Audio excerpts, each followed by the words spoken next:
Red flag laws are a hotly debated topic today, both in politics and the media. What are they? Why are they so controversial? And how many states have them? Hi there, I'm Katie Pointer-Bainey, the Managing Director of Government Affairs for the USCCA and Delta Defense. So what is a red flag law?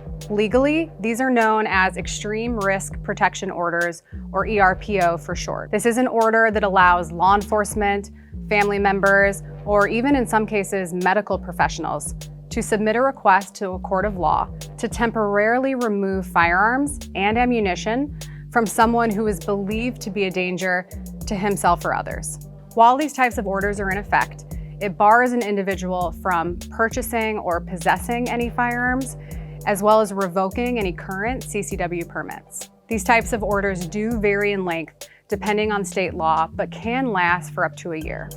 So how many states have ERPOs? As of May 2023, we're looking at 21 states and the District of Columbia that have enacted some form of red flag laws. The reason people advocate for these orders, in theory, is to prevent future acts of violence by someone who might be mentally unstable or by someone who has demonstrated some sort of violent behavior.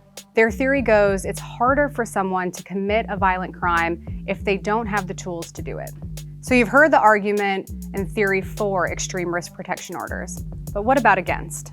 One of the biggest issues with red flag laws is it's a violation of our due process rights guaranteed under the Sixth Amendment. The Sixth Amendment guarantees a couple things. 1, the right to be informed of criminal charges. 2, the right of the accused to face their accuser in court. And 3rd, the right of the accused to have their own witnesses and representation on their behalf.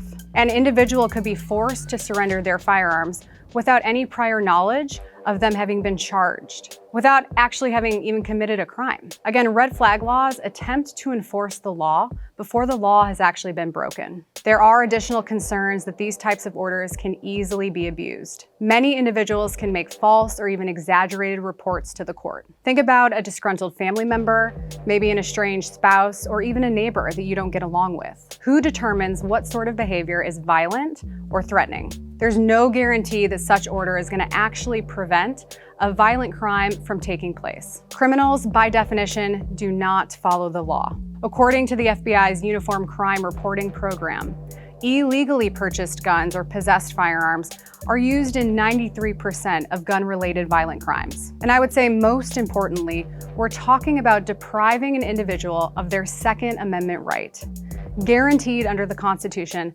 with little more than an accusation. Fundamentally, the USCCA is opposed to red flag laws. Do you want to know exactly what the gun laws are in your state or in any state you may be traveling to with your gun? The USCCA is giving away this free concealed carry gun law map so American gun owners can stay on the right side of the law while exercising their Second Amendment rights. It's super easy to read and it's constantly updated when laws are changed. Just click the link in the description below to get free instant access.